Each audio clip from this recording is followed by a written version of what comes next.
Hello everybody, welcome to the What Every Woman Wants podcast, and this might just be what every woman wants today on this gorgeous Monday.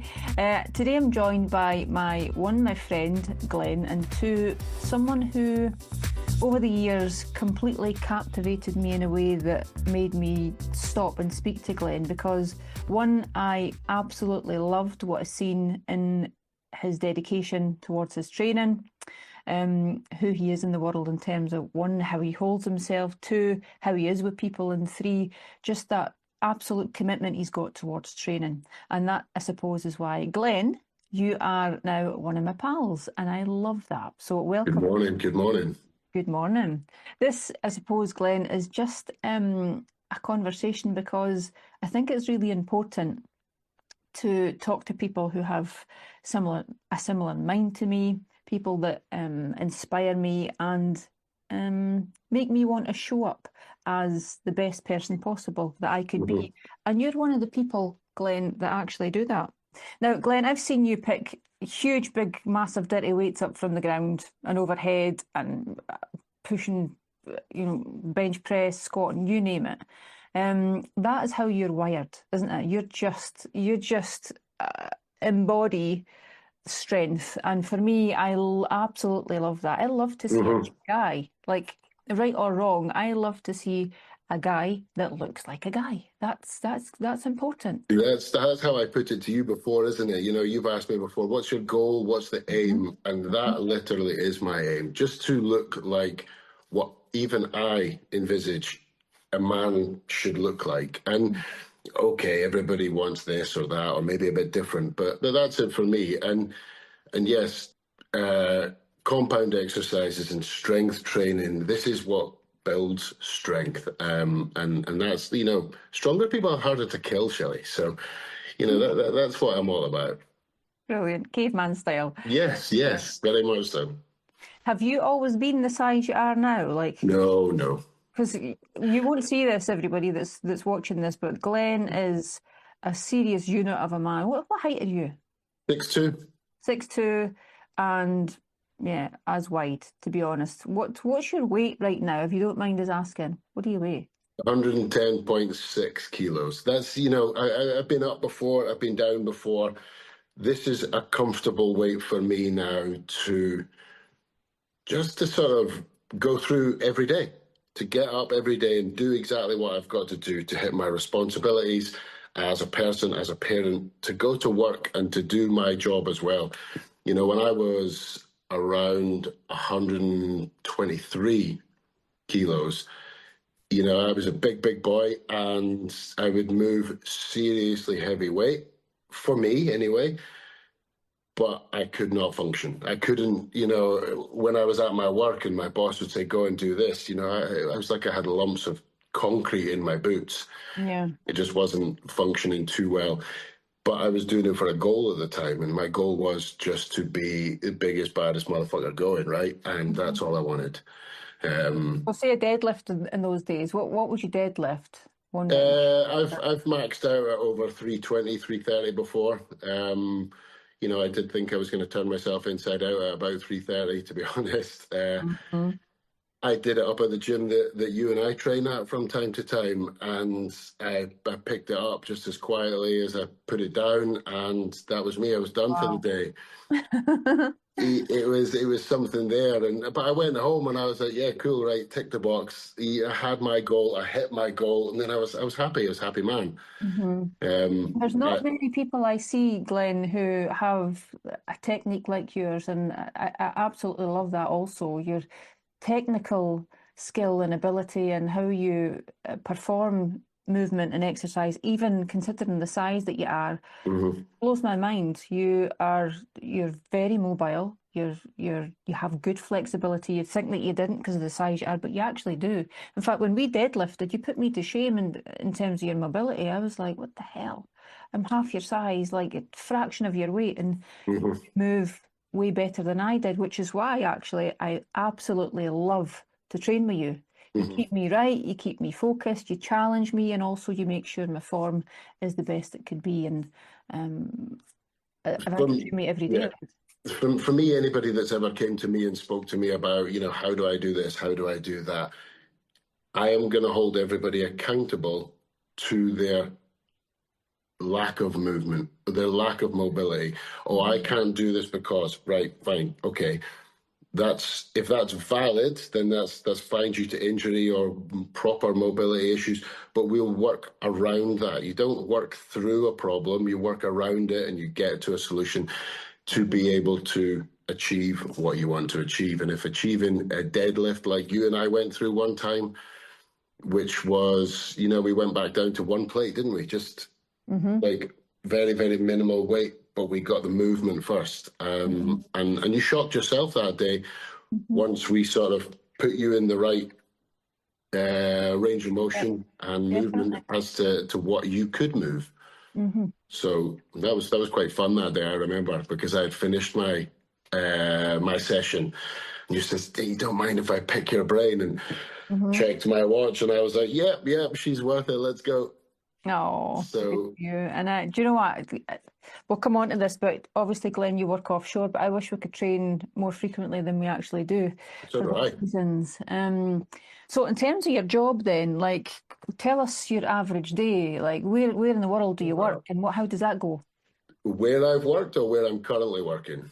just now? The Black Sea in Turkey. So I'm the I'm the north side. If I speak to anyone and say, I work over in Turkey, they hit me with, hope we've got your shorts and t-shirt. I'm not in the Marmaris side. I'm not the holiday resort. I'm at the Black Sea side. So right now, when I go back in just over a week, it's most likely going to be near to snowing. So Really? yeah, it's cold out there, bottom of the sort of Kazakhstan mountains and stuff. Wow. Right. Okay. So yeah, it's colder than Scotland. It can be a harsh environment. It's good. It's good. I enjoy it. It's a challenge, right? Every day. And so, how much do you spend offshore? I'm 28 days on the rig and then 28 days home. Okay. So give or take half a day travel here or there. That's my rotation, 4 and 4. And obviously, for the people that are watching, Glen, happily married man, got children, got a busy life, got lots going on. And so, how does that whole offshore back, or like, I've been brought up with like, a lot of my mum and dad's friends and family were offshore workers and things. Brought up with that. But how does that work for you? Does it work for you and your family? Yeah, because I've tried the 9 to 5, and it doesn't tend to work for just how busy our lifestyle is. We have horses, we have dogs, stuff like that.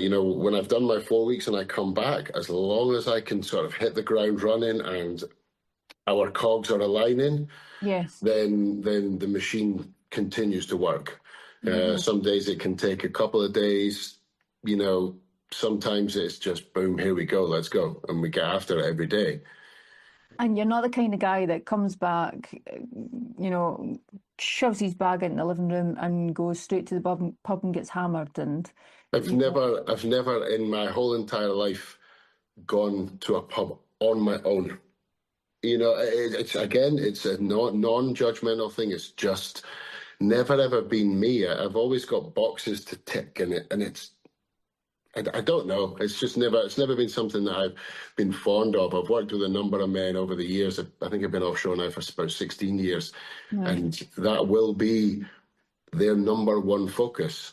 Yeah. Is to, let's go and get leathered with the boys. And I don't have the patience for a hangover. So like, I like a drink just like any sort of normal Tom, Dick or Harry, but the day one getting home, that simply is for my children. Yeah. Yeah. To And be I honest, absolutely adore that. Like whenever we have a rare occasion that we can catch up and get a chat or pass each other in the gym and what have you, you're always going to take the kids somewhere, take them to the horses, you're doing some of your like that's brilliant. Absolutely love to see that and hear that. But for the average person, I'm not used to hear it. They get offshore, dump the bag, get to the pub, and it's like a party for 2, 3, 4 weeks, whatever it is. And that's how they live their lives. So, but that was more old school thanks. offshore. Yeah. There will I'm be. showing my age. No, well, I'm showing mine as well. Don't worry. it's just something that some men have always done. You know, if their brothers, Yeah. uncles, or fathers were offshore, then maybe that's just their norm. My normality is from I've been a very young man was working. Yeah. Worked two jobs from I was around 16, 17, 18, always have. And then I got into the offshore life and I continued to have two jobs even when I was offshore initially. Hmm. Um, just being busy, I guess. I don't know. I don't know that there's myself, my children, my wife. We struggle to have this right. Are we going to just sit and chill today?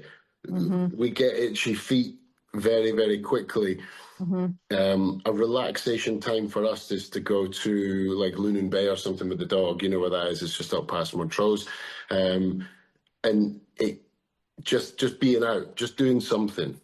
Yeah, it's Um, really important for me. I also, Glen, in my programs, obviously I work with women predominantly nowadays, but when I see my female client, if you like, who has a very supportive husband or partner in the background, even they jump onto workouts, they help with the cooking, they're helping with the kids.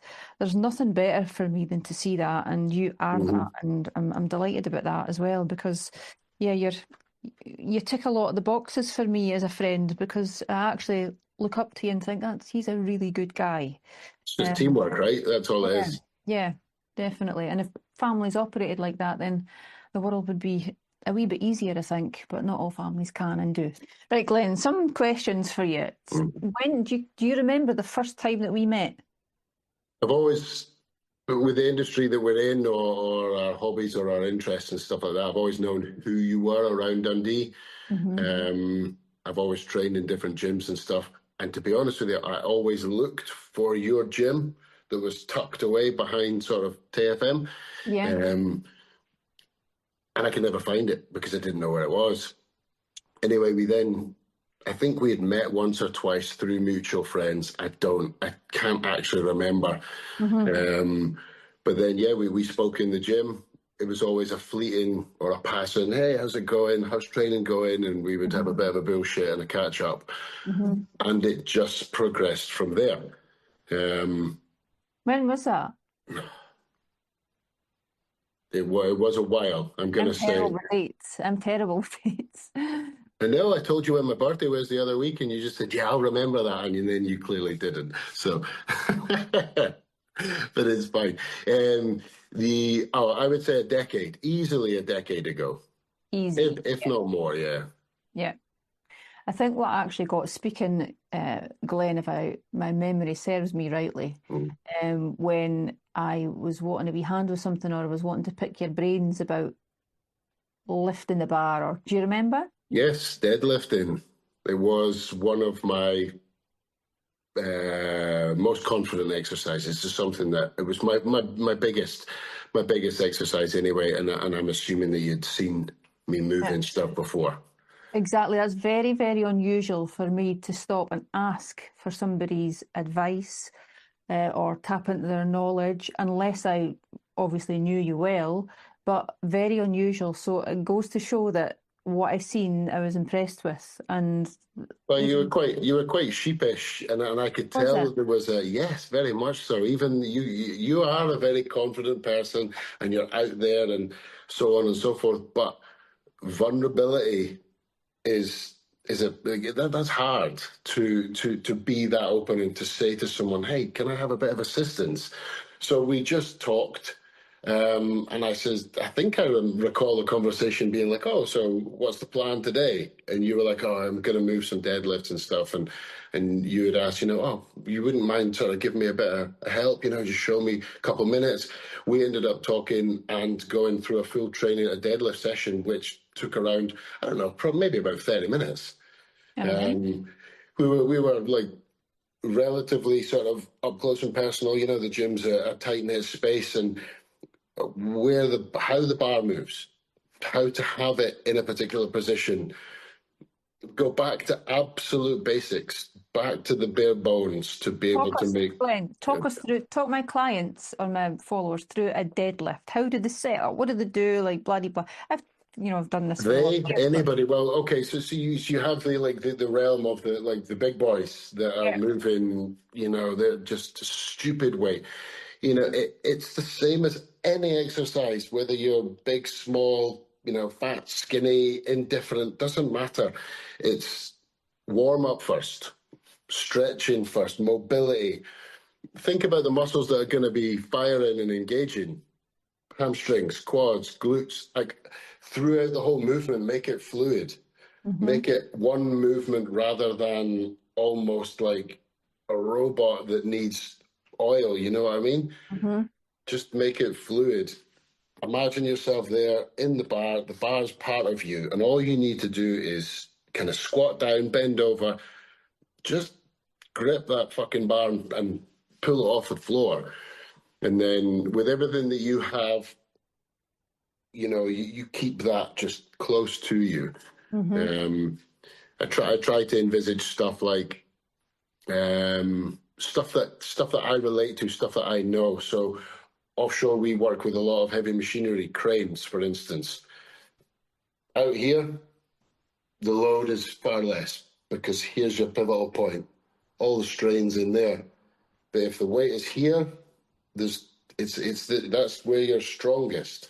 So you keep all of that weight to your center of gravity. Yeah. Set up with the bar, get comfortable in your surroundings for a start. I would say attack a deadlift session or a strength session with a little bit of anything that you've got. It doesn't, like everyone says, oh, you must be angry or you must get aggression from somewhere. No, you don't. You Yeah. don't. You take any feeling that you have, any desire that you have, and you drive that energy into the bar. Mm-hmm. And as long as you're making sure that we move correctly, Mm-hmm. then you're going to obviously limit the possibility of injury and stuff like that. And then over time, consistency and keeping everything correct and tight, you will get stronger. There is no doubt about that.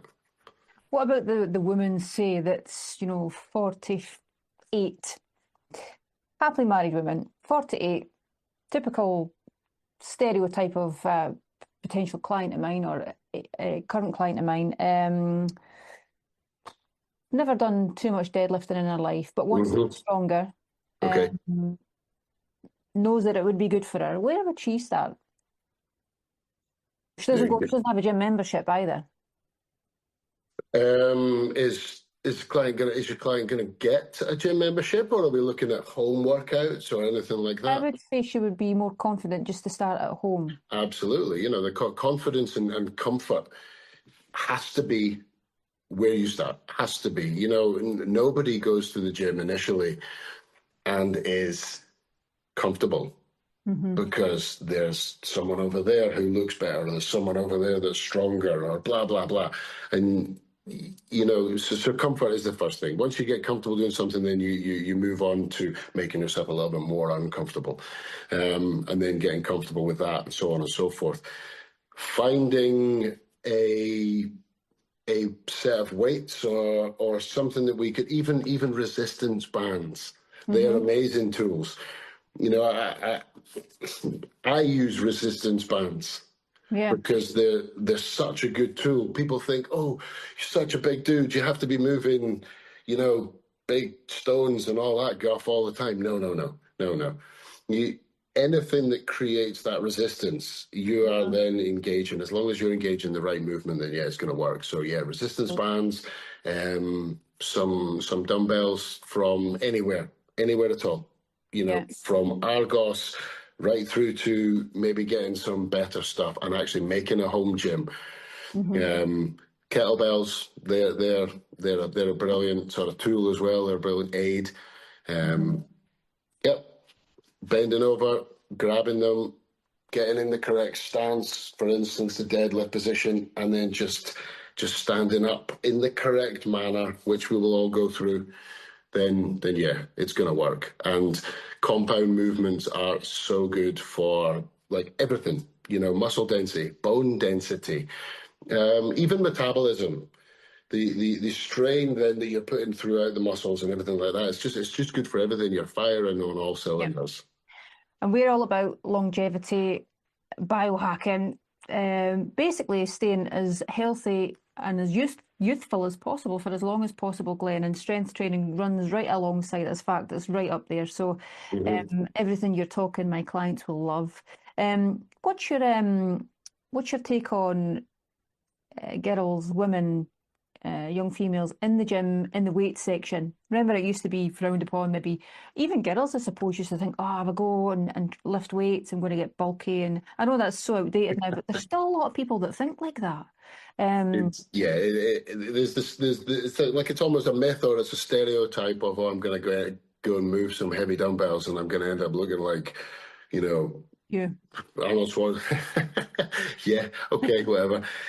No, it's not the case. Whatever is heavy for that particular individual, that is what creates the resistance, that's what creates the strength, and that's how the work happens.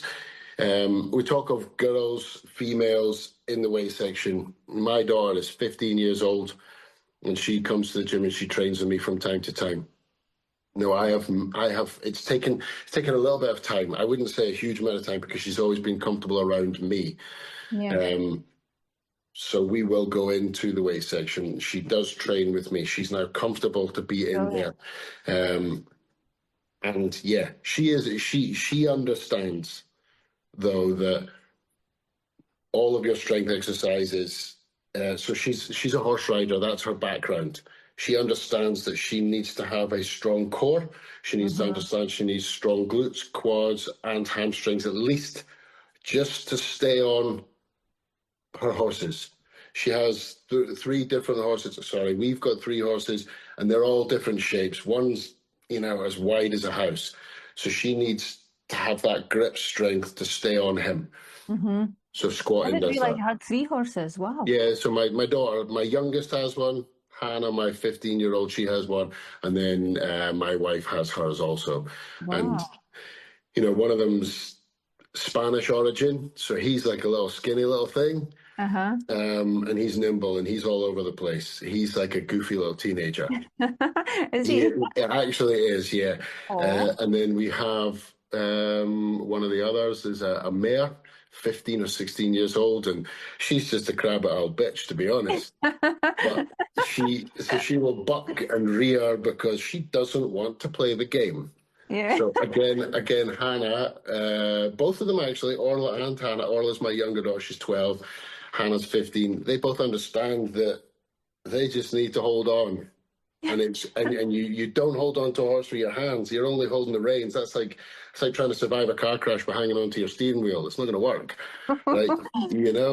And then we have the other horse. The boy's like a tank. He's literally he's just huge.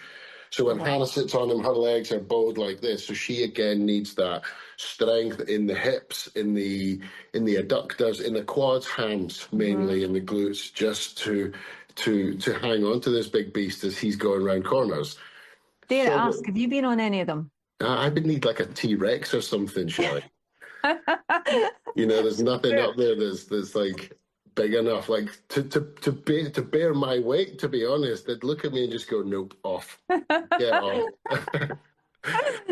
So, Would horses actually do that? I don't know about like what do you mean? Tell you horses to get stuff, off? but would they actually know that shit, you're too heavy. You can't do this. It's a no. Yes, yeah, absolutely they would. Yeah. You're right. It's like putting something too heavy in your car. Your car's just not going to go. It's not going to work. No, the horse is going to tell you, see you, mate, get off. Right. Okay. So if you've never tried. No, I've been on horses before, just not on any of ours. Right. Okay. So that horse is big enough to take you. yeah, there is. You're terrible. Make me sound to be some sort of enormous monster, which I'm not. No, there is horses out there that do take. There's a couple up there that I would get on, but they scare me. Right? They're big beasts. That must be a massive upkeep. If I'm thinking 3 horses, is that not like kind of impossible nowadays? Is that? It's one of the boxes that I have to make part of my succession plan every day to tick. It's wake up. First of all, I wake up, throw my legs out of the bed, realize that, right, come on, lard ass, let's go. We get to the kitchen, we click the kettle on, we go through our habits, daily habits of get a coffee, find some sense of normality, right? Whatever that may be, whoever it is, get food in you. You know that I'm quite a large eater. It's you go get fuel in that machine.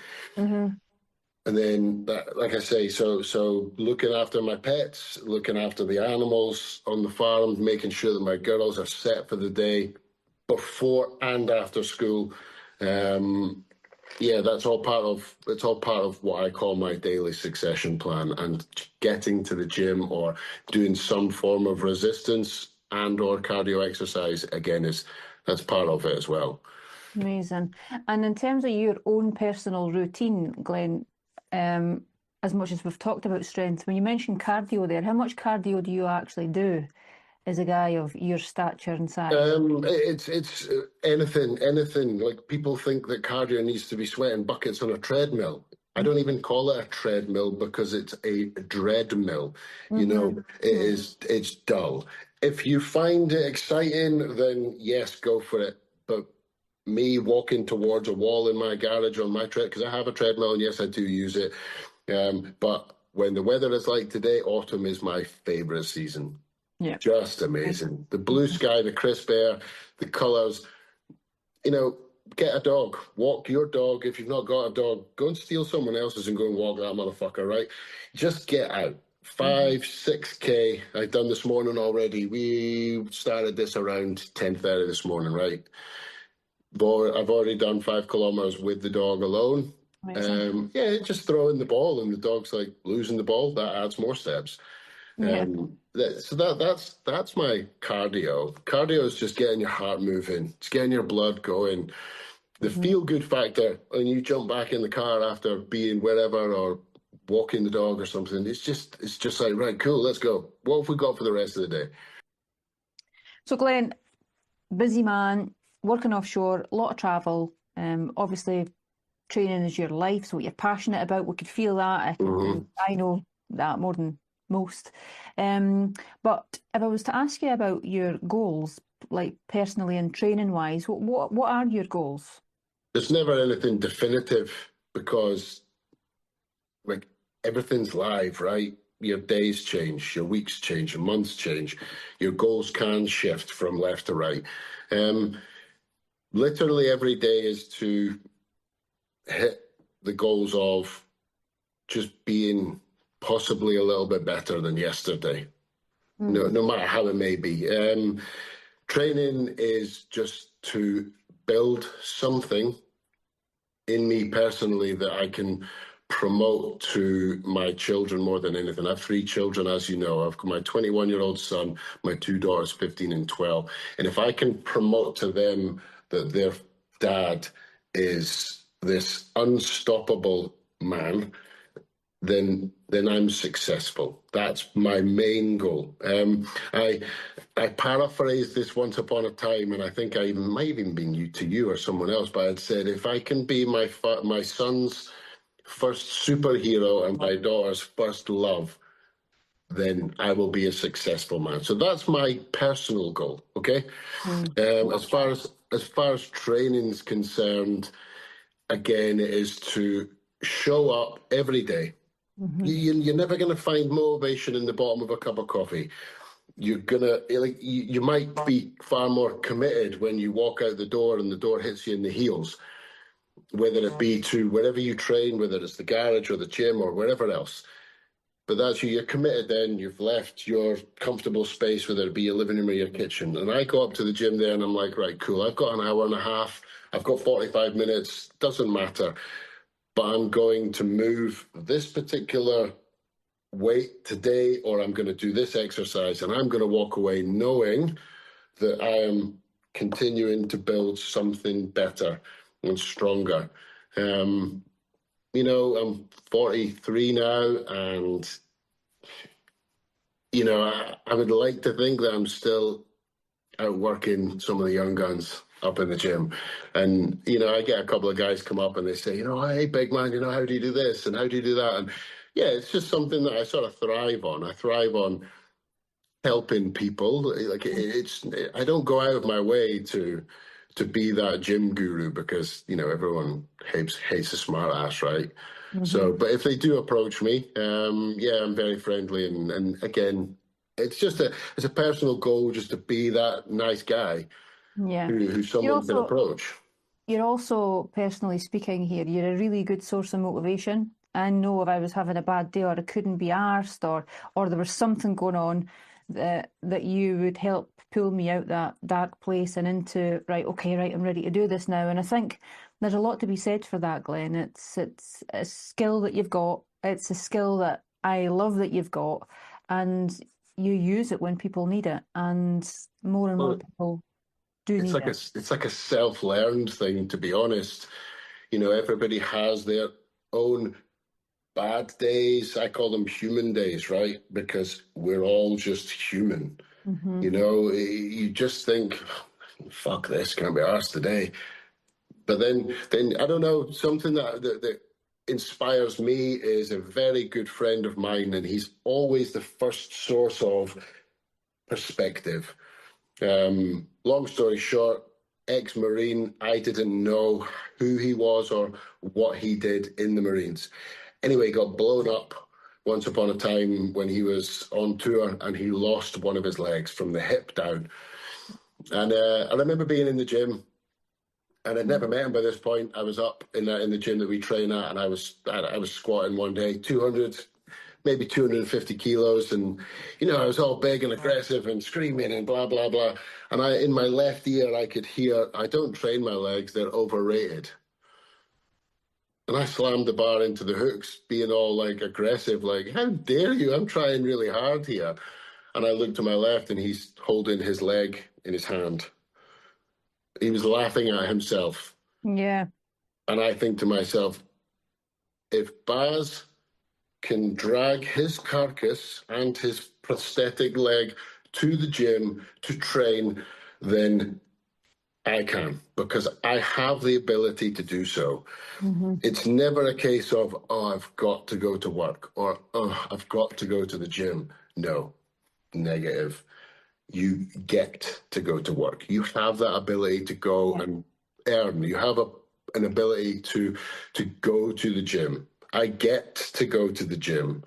So I have the ability to be a better person, a stronger person, a fitter person. And it all works in there for me at the end of the day, because Absolutely. the mindset that you can go into the gym with or into exercise with, and then what you come out with is completely different. 1 hour, 30 minutes, it doesn't matter, but you will feel better.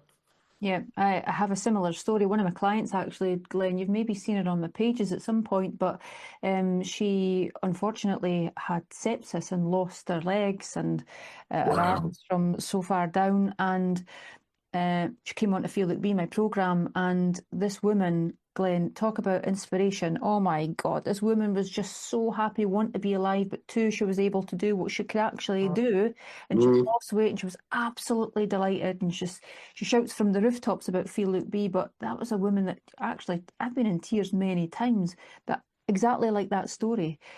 We can't, if you're able to, you should, and it shouldn't even be a case of mm, I need to, oh, I've got to. You should just want to yep. because you can. And It's all about perspective. yep, absolutely. Also, Glenn, I couldn't let this go untouched or unnoticed, but Glenn, you have got the most coolest fashion sense. And Leo, as most of my clients know Leo, but he's right into his fashion. And every time we meet you, he says, he's really cool, eh, Mum? You're comfy, your gear's smart, and I really like that. In fact, your style, in a more feminine way, is the style that I like. It's comfy, it's cool, it's effortless, but without being sloppy. It's really cool, and I wanted you Can to I know can that. I mirror that? I spoke to you the other week. You had walked into the gym in a flannel shirt. Yes, uh-huh. What did I say to you? You've got a similar one. Yes, it's just in a much bigger size. Yeah, So that lumberjack shirt type thing yes, for yeah, me. yeah. Yeah. Hmm. It's very very similar. I'm a comfortable kind of guy. oversized stuff. Okay, granted, I've got this t-shirt on right now, and it's a little bit on the slim side, but this has been under my hoodie this morning for out walking the dog. Yeah, everything's oversized. It's not that I don't like to promote what I've built, but it's a humble thing, I think, and I just like to. It's what I like, right? I'm also very comfortable in my own skin, comfortable in what I wear, and you know, at the end of the day, if I go up and someone says, "Look at the state of him," am I really going to bother? No, no, no. Leo has touched on that before, hasn't he? You know, he's just pretty cool, huh? Sometimes I look like I've got dressed in the dark, but it works. It works. So. Just all in all, Glen, I think what I'm trying to say is, like, as a human being on the planet and doing what you're doing, like, I'm one of your fans. Like, I love who you are in the world, and I think we all need a bit more of Glen, to be honest, and people like you that could just try and be the best they can the best they could be for that day. We've got kids, we're role models to them, and I strive to be the best role model possible for Leo, and so do you for yours. And what more could we do? That's what you can do. If you are a successful parent, then there you go. That's box number 1 ticked, and that is the main box. Yeah. That's it, plain and simple. You know, you always have to look after number 1, and you have to be number 1. Because if you cannot look after yourself in the correct manner, how can you look after them in the best way possible? So there's some people would say, "Oh, that's a bit selfish." No, I don't say selfish. I say self first. To be able to make them better people. You know, however you were molded, however you were brought up by your folks, a different generation, you know, we're all the same, but we're now here. This is today, and the children that we have, we want to make them better. And I love it. I love it. So.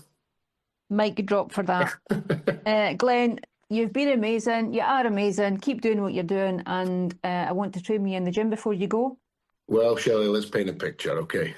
Right. Okay, I'm up for that. We can absolutely do that. If you want to train with me, you know where I am. I have got approximately 6 days left. Right. I'm up for it. I am only as far away as a message. Brilliant. I will be in touch. Thanks so much, Glen. You are very welcome. Cheers. I'll speak to you in a wee bit. You will. Bye-bye now. Bye-bye.